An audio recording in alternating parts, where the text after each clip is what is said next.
আমরা হাসিনার পতন ঘটিয়েছি বলতে হবে, ফ্যাসিবাদী হাসিনার পতন হয়। সবাইকে সতর্ক করার জন্য আমি এই ভিডিও বার্তাটা দিচ্ছি। আমি বিভিন্ন সময়ে দলের প্রোগ্রাম করে কাজ করি। আমি যখন যে কাজটা করি আমি কিন্তু সেই এলাকা থাকি না, এলাকা তো দূরের কথা, আমি সেই জেলায় ছেড়ে দিই। ইনকিলাব মঞ্চের মুখপাত্র শরীফ ওসমান হাদির খুনি ফয়সাল করিম মাসুদ ওরফে দাউদ খান, সে কি সত্যি শুধুই একজন ভাড়াটে খুনি, নাকি তার পরিচয়ের আড়ালে লুকিয়ে আছে কয়েকশো কোটি টাকার এক অদৃশ্য সাম্রাজ্য? কারণ ফয়সালের ব্যাংক ব্যালেন্সের হিসাব সামনে আসতেই চোখ কপালে উঠেছে সবার। তদন্তের নথি বলছে তার বিভিন্ন ব্যাংক অ্যাকাউন্টের লেনদেনের পরিমাণ 127 কোটি টাকা। এমনকি শুধু হাদিকে হত্যা করার মিশনের জন্যই তার অ্যাকাউন্টে ঢুকেছে 2,41,00,000 টাকা। কিন্তু প্রশ্ন হলো, একজন শুটারকে হত্যার বিনিময়ে এত বিপুল অর্থ কারা দিতে পারে? কারা সেই শক্তিশালী পৃষ্ঠপোষক যারা নিজেরা সামনে না এসে ফয়সালের মতো খুনিদের ব্যবহার করে?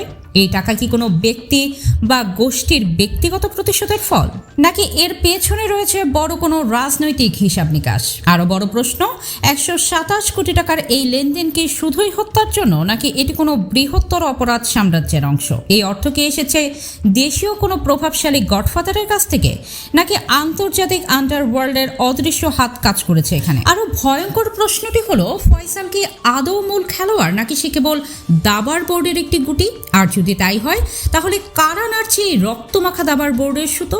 এইসব চাঞ্চল্যকর প্রশ্নের উত্তর খুঁজতেই আমাদের আজকের এই বিশেষ আয়োজন। সুতরাং শেষ পর্যন্ত দেখার অনুরোধ রইল। চলুন শুরু করা যাক। সজীব ওয়াজেদ জয়কে ফায়ার করে চক্ষুটা খুলে হাতে পড়ুক, সে দেখুক সন্তানের চক্ষু উপড়ে ফেললে মায়ের অন্তরে কি রক্তক্ষরণ। আমাদের পরিচিত সভ্য পৃথিবীতে একটি জীবন অমূল্য হিসেবে গণ্য হলেও অপরাধ জগতের নিষ্ঠুর বাস্তবতায় সেই জীবন দরদাম হয় কয়েকশো কোটি টাকার মোটা অঙ্কে। ফয়সাল করিম মাসুদের গল্প কোনো কাল্পনিক থ্রিলার নয়, এটি আমাদের চোখের সামনে ঘটে যাওয়া এক হাড় হিম করা বাস্তবতা। ফয়সালের মূল পরিচয়, সে একজন ভাড়াটে শুটার, অর্থাৎ টাকা নিয়ে মানুষ হত্যা করাই তার পেশা। কিন্তু তদন্তকারীরা যখন তার ব্যাংক অ্যাকাউন্টগুলোর হিসাব টেবিলে রাখলেন, তখন অভিজ্ঞ গোয়েন্দাদের কপালেও ঘাম ছুটে যায়। ফয়সালের ব্যাংক ব্যালেন্স দেখলে দেশের বড় বড় শিল্পপতিরাও অস্বস্তিতে পড়বেন। এখানে কোনো কিস্তি নেই, কোনো অপেক্ষা নেই, বরং মিশন শুরু হওয়ার আগেই পেমেন্ট ক্লিয়ার। টার্গেট চূড়ান্ত হওয়ার আগেই ডিজিটাল সংকেতে ঢুকে পড়ছে কোটি কোটি টাকা। সিনেমার কাহিনীকেও হার মানায় এই অপরাধ চক্রের গল্প। তদন্তে দেখা গেছে, হাদি হত্যার পরিকল্পনা যখন ধাপে ধাপে এগোচ্ছিল, ঠিক তখনই ফয়সালের ব্যাংক ব্যালেন্স অস্বাভাবিকভাবে ফুলে ফেপে ওঠে। হত্যাকাণ্ডের ঠিক 3 মাস আগে এবং 1 মাস আগে এই দুই সময়ে ঘটে দুটি বিশাল অঙ্কের ট্রানজ্যাকশন। মোট 2,41,00,000 টাকা জমা পড়ে ফয়সাল ও তার স্ত্রীর বিভিন্ন অ্যাকাউন্টে। প্রথম দফায় 2025 সালের 18 সেপ্টেম্বর রূপনগরে অবস্থিত ফয়সালের একটি ব্যাংক অ্যাকাউন্টে জমা হয় 1,76,00,000 টাকা।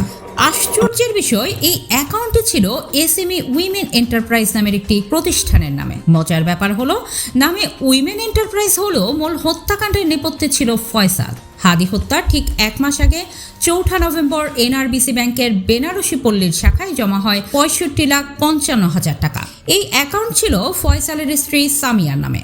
ফয়সাল জানতেন একবারে এত বড় টাকা তোলা সম্ভব নয়, তাই ধাপে ধাপে 1,76,00,000 টাকা উত্তোলন করে সে খুনের মিশন এবং নিজের আত্মগোপনের জন্য প্রস্তুতি নেয়। ফয়সাল ছিল অত্যন্ত চালাক চতুর। সে মাত্র 65,00,000 টাকা ব্যাংকে রেখে বাকিটা ক্যাশ করে নেন।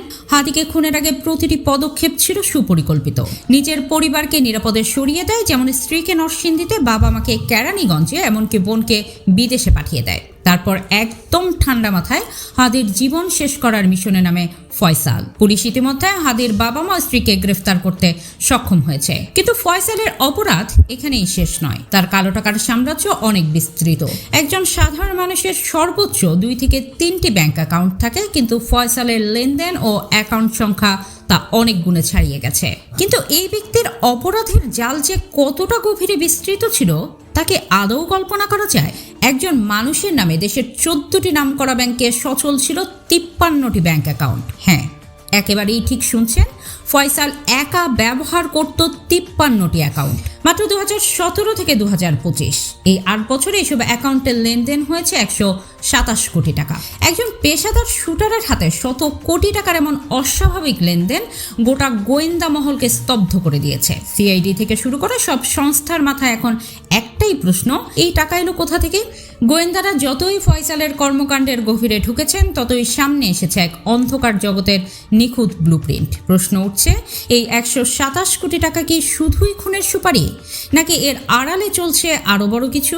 আন্তর্জাতিক মানি লন্ডারিং সিন্ডিকেটের কোনো ছায়া কি লুকিয়ে আছে এখানে? একজন শুটারের অ্যাকাউন্টে এত বিপুল অর্থ কখনোই ভালো উদ্দেশ্যে জমা হতে পারে না। তাহলে এই টাকার যোগানদাতা কারা? কারা পর্দার আড়াল থেকে ফয়সালের মতো মানুষকে দাবার গুটির মতো চালনা করছে? তদন্তে দেখা গেছে এই অর্থ রাতারাতি আসেনি। 2017 সাল থেকে ধাপে ধাপে টাকা ঢুকেছে, কখনো কয়েক লাখ, কখনো কয়েক কোটি। লেনদেনের এই প্যাটার্ন দেখে আর্থিক বিশেষজ্ঞরা স্পষ্ট ভাষায় বলছেন এটি একটি সুসংগঠিত মানি লন্ডারিং চক্রের নিখুঁত অপারেশন। খুনের সুপারির আড়ালে আসলে চলছিল কালো টাকা সাদা করার এক বিশাল ইন্ডাস্ট্রি, আর তার মুখ ছিল ফয়সাল। তবে ফয়সাল নির্বোধ ছিল না, সে জানত সরাসরি আন্ডারওয়ার্ল্ডের পরিচয় মানে দ্রুত ধরা পড়া। তাই সে গড়ে তুলেছিল এক ঝকঝকে কর্পোরেট মুখোশ। সমাজের চোখে সে ছিল একজন সফল, আধুনিক ও প্রতিভাবান আইটি উদ্যোক্তা। নিজের স্ত্রীর নামে একে একে খুলেছিল গালভরা নামের একাধিক প্রতিষ্ঠান: Apple soft, IT icon, software leads, training and consulting leads, corporation আর ডিরেক্টরি প্রজেক্ট। ভিজিটিং কার্ড এসব নাম থাকলে যে কেউ ভাবত নিশ্চয়ই কোনো হাইটেক স্টার্টআপ, কিন্তু বাস্তবতা ছিল ভয়ঙ্কর। সিআইডি ও সাহসী সাংবাদিকরা যখন বাংলা মোটরের রূপায়ণ টাওয়ার এসব প্রতিষ্ঠানের খোঁজে যান, তখন বেরিয়ে আসে আসল ধোঁয়াশা। কাগজে কলমে বাংলা মোটর কিংবা আদাবরের বাইতুল আমান হাউসিং ঠিকানা থাকলেও বাস্তবে সেখানে ছিল না কোনো অফিস, না ছিল দক্ষ আইটি ইঞ্জিনিয়ার, না কোনো সার্ভার রুম। ছিল শুধু শূন্য দেয়াল আর মিথ্যে আশ্বাসের সাইনবোর্ড, যার আড়ালে জমে উঠেছিল কোটি কোটি টাকার বিষাক্ত জঞ্জাল। লিডস ট্রেনিং সেন্টারের অফিসে গিয়ে তদন্তকারীরা যা দেখলেন তা রীতিমতো শিউরে ওঠার মতো। কেননা 1.5 বছর আগেই প্রতিষ্ঠানটি সব গুটিয়ে উধাও। কোনো অফিস নেই, নেই কোনো কর্মচারী, নেই কোনো কার্যক্রম। অর্থাৎ এই কোম্পানিগুলো কখনোই কোনো সফটওয়্যার বানায়নি, তারা বানিয়েছিল অপরাধের টাকাকে সাদা করার এক অবৈধ বর্ম। হিটম্যান ও কন্ট্রাক্ট কিলিং এর মাধ্যমে উপার্জিত রক্তমাখা টাকা এইসব ভুয়া প্রতিষ্ঠানের নামে বৈধ ব্যাংকিং চ্যানেলে ঢুকিয়ে দেওয়া হতো। তদন্ত যত এগিয়েছে ততই বেরিয়ে এসেছে আরো ভয়ঙ্কর তথ্য।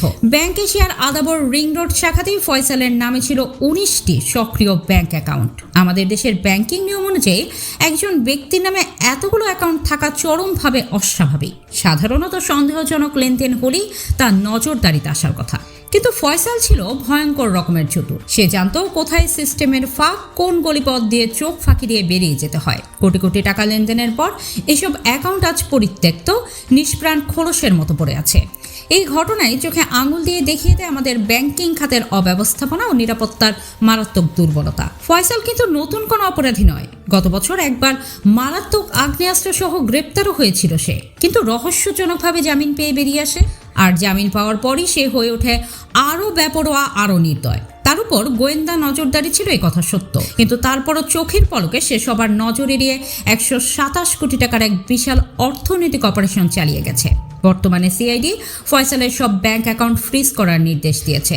মানি লন্ডারিং আইনের আওতায় প্রতিটি ট্রানজেকশন এখন খুঁটিয়ে যাচাই করা হচ্ছে। কিন্তু সমস্যা হলো ফয়সাল এত নিখুঁতভাবে লেনদেনগুলো করেছে যে প্রকৃত অর্থের উৎস বের করা এখন গোয়েন্দাদের জন্য এক বিশাল চ্যালেঞ্জ। প্রেরকের নাম ভুয়া হতে পারে, আইপি অ্যাড্রেস বিদেশি সার্ভারের, লেনদেনের পথ ঘুরে গেছে একাধিক দেশের মধ্য দিয়ে। সব মিলিয়ে এটি যেন এক গভীর অন্ধকার জাল, যার প্রতিটি সুতো ছুঁলেই নতুন রহস্য সামনে আসে।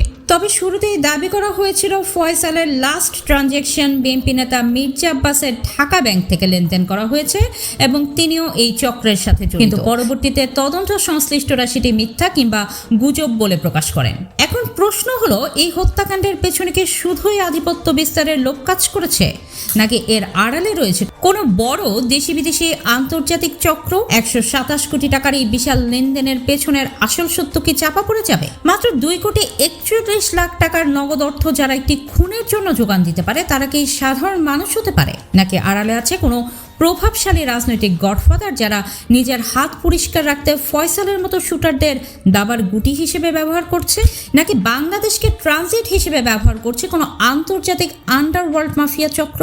এই খুনি এখনো পলাতক, তার ব্যাংক ব্যালেন্স সরকারের জিম্মায়, কিন্তু ফয়সাল এখনো অধরা।